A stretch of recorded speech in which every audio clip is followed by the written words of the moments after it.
2012.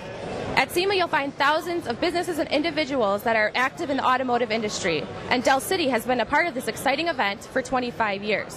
I'm Deanna Hernandez, Marketing and Public Relations at Del City, and this is George Douse, Del City's business leader. First of all, Ryan, let me just tell you personally how excited we are to have you here. As Deanna said, we've been here 25 years with SEMA.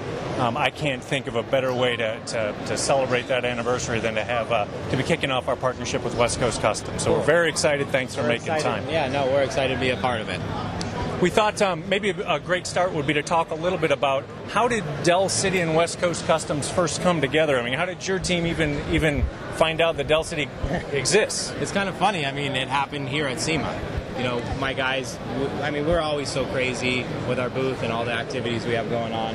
And I send my guys out to go, find new partners and things that we need help with. And definitely in our shop, I mean, wire, it starts with wire. I mean, fabrication obviously is a huge piece of what we do, but electronics and everything, that's where the heart and soul is. So Kenny, one of my shop managers, came by, met with your team, and really the rest is history. Absolutely. It was terrific. In fact, it was a year ago, essentially a year ago now, right? So pretty exciting stuff. Maybe you can tell the audience a little bit about it. I mean, since the partnership started, you've had an opportunity to do a number of different builds. But can you tell the audience about maybe one build that where Del City helped you out? Probably, I mean, everything we do is always like a time crunch, It's like, we need something, we need it right now, we need it now. So we called you guys up and we're working on a Firefall bus for this new video game that's coming out, which is something, I mean, when we took the project on, I didn't even know if we were going to be able to pull it off. And we needed a lot of wire. I mean, it was a big bus, it's a Prevost bus that we transformed into this video game bus. And it has 20 game stations in it, so people can go inside and game in it. So that was really where we called in the 911 favor and said, we need some wire, we need it fast. Right. That's very cool. You didn't bring the bus, did you? No, I didn't bring the bus. It's actually out on the road now. But it's going to be a great episode. I mean, that's definitely one of the new episodes in the new season. Terrific. Very cool. Brian, I have a question for you about the growth of West Coast Customs Company. Can you tell us a little bit about what that means?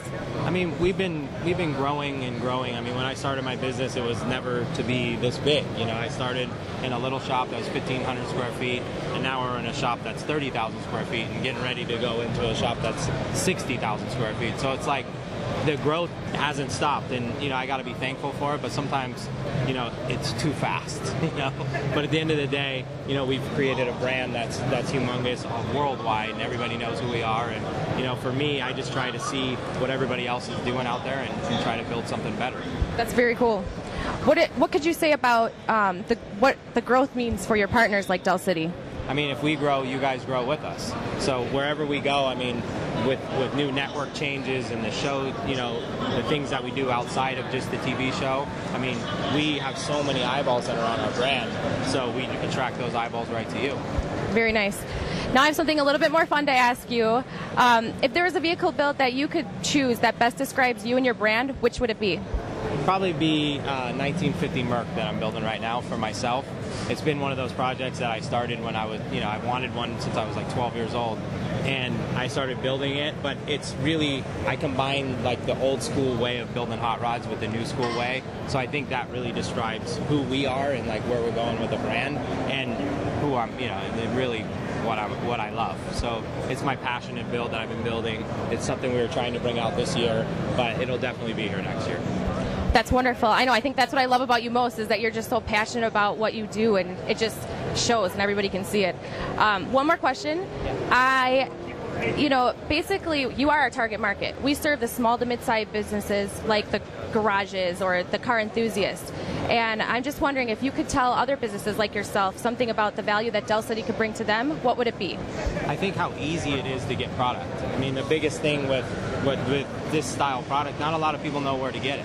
So if you can go online and you can directly order it and then it ships to you within a day, I mean, that obviously with my brand, we always need stuff. We need it now, we need it now, we need it now. So for other companies out there, maybe on a smaller scale or a bigger scale, it's like a product you can get, you can find it online really quick, you order it and it shows up the next day. I mean, you can't really ask for anything more. Thanks.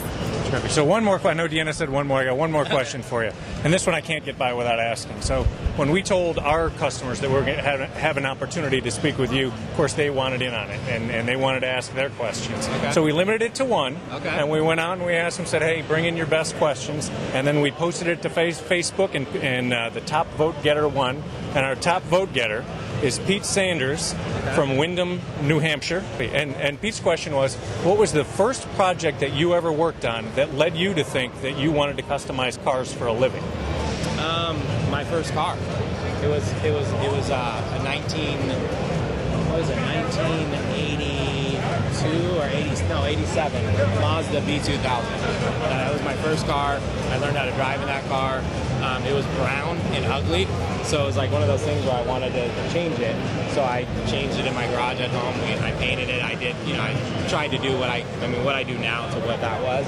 But that really opened up my eyes of, this is something I want to do, but I want to create a shop that has everything under one roof, where you don't got to send your car to another company and down the street. You have everything under one roof so you can focus on it and get it done. And that's what I've really created. Very cool. You don't have the car anymore, do you? No, it'd be nice to find it, though. I imagine, yeah. It would be. Well, hey, I know you've got a crazy busy schedule, and I can't thank you enough for stopping by. No, We're very excited to have you here, very excited about the partnership. Have a great SEMA, and we'll see you soon. Thank you. Thank you. Thanks.